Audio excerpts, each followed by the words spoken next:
Il se trouvait dans la région des astéroïdes 325, 326, 327, 328, 329 et 330.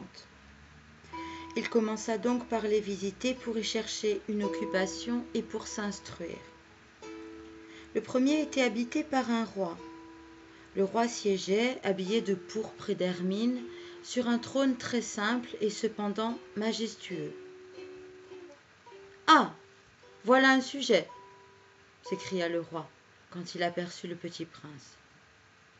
Et le petit prince se demanda « Comment peut-il me reconnaître, puisqu'il ne m'a encore jamais vu ?» Il ne savait pas que pour les rois, le monde est très simplifié. Tous les hommes sont des sujets. « Approche-toi que je te vois mieux », lui dit le roi qui était tout fier d'être enfin roi pour quelqu'un. Le petit prince chercha des yeux où s'asseoir, mais la planète était tout encombrée par le magnifique manteau d'hermine. Il resta donc debout, et comme il était fatigué,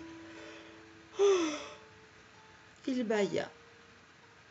« Il est contraire à l'étiquette de bâiller en présence d'un roi, » lui dit le monarque. « Je te l'interdis. »« Je ne peux pas m'en empêcher, » répondit le petit prince tout confus. « J'ai fait un long voyage et je n'ai pas dormi. »« Alors, » lui dit le roi, « je t'ordonne de bâiller. Je n'ai vu personne bâiller depuis des années. Les bâillements sont pour moi des curiosités. Allons, bâille encore, c'est un ordre. » « Ça m'intimide. Je ne peux plus, » fit le petit prince, tout rougissant. Répondit le roi. « Alors je t'ordonne tantôt de bâiller et tantôt de... » Il bredouillait un peu et paraissait vexé. Car le roi tenait essentiellement à ce que son autorité fût respectée. Il ne tolérait pas la désobéissance, c'était un monarque absolu. Mais comme il était très bon, il donnait des ordres raisonnables. « Si j'ordonnais, disait-il couramment, si j'ordonnais à un général de se changer en oiseau de mer, et si le général n'obéissait pas, ce ne serait pas la faute du général, ce serait ma faute. » « Puis-je m'asseoir » s'enquit timidement le petit prince. « Je t'ordonne de t'asseoir, » lui répondit le roi, qui ramena majestueusement un pan de son manteau d'hermine. Mais le petit prince s'étonnait. La planète était minuscule. Sur quoi le roi pouvait-il bien régner ? « Sire, » lui dit-il, « je vous demande pardon de vous interroger. »« Je t'ordonne de m'interroger, » se hâta de dire le roi. « Sire, sur quoi régnez-vous ?»« Sur tout, » répondit le roi avec une grande simplicité. « Sur tout !» Le roi, d'un geste discret, désigna sa planète, les autres planètes et les étoiles. « Sur tout ça, » dit le petit prince. « Sur tout ça, » répondit le roi. Car non seulement c'était un monarque absolu, mais c'était un monarque universel. « Et les étoiles vous obéissent ?»« Bien sûr, » lui dit le roi. « Elles obéissent aussitôt, je ne tolère pas l'indiscipline. » Un tel pouvoir émerveilla le petit prince. S'il l'avait détenu lui-même, il aurait pu assister non pas à 44, mais à 72, ou même à 100, ou même à 200 couchers de soleil dans la même journée, sans avoir jamais à tirer sa chaise. Et comme il se sentait un peu triste à cause du souvenir de sa petite planète abandonnée, il s'enhardit à solliciter une grâce du roi. « Je voudrais voir un coucher de soleil, faites-moi plaisir, ordonnez au soleil de se coucher. » « Si j'ordonnais à un général de voler d'une fleur à l'autre à la façon d'un papillon, ou d'écrire une tragédie, ou de se changer en oiseau de mer, et si le général n'exécutait pas l'ordre reçu, qui, de lui ou de moi, serait dans son tort? Ce serait vous, dit fermement le petit prince. Exact. Il faut exiger de chacun ce que chacun peut donner, reprit le roi. L'autorité repose d'abord sur la raison. Si tu ordonnes à ton peuple d'aller se jeter à la mer, il fera la révolution. J'ai le droit d'exiger l'obéissance parce que mes ordres sont raisonnables. Alors, mon coucher de soleil, rappela le petit prince qui jamais n'oubliait une question une fois qu'il l'avait posée.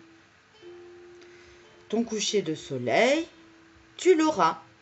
Je l'exigerai, mais j'attendrai dans ma science du gouvernement que les conditions soient favorables. Quand ça sera-t-il ? S'informa le petit prince. Lui répondit le roi qui consulta d'abord un gros calendrier. Ce sera ce sera ce soir vers 7h40. Et tu verras comme je suis bien obéi. Le petit prince bâilla. Il regrettait son coucher de soleil manqué et puis il s'ennuyait déjà un peu. Je n'ai rien à faire ici, dit-il au roi. Je vais repartir. Ne pars pas, répondit le roi, qui était si fier d'avoir un sujet. Ne pars pas, je te fais ministre. Ministre de quoi ? De la justice. Mais il n'y a personne à juger. On ne sait pas, lui dit le roi. Je n'ai pas fait encore le tour de mon royaume. Je suis très vieux. Je n'ai pas de place pour un carrosse et ça me fatigue de marcher.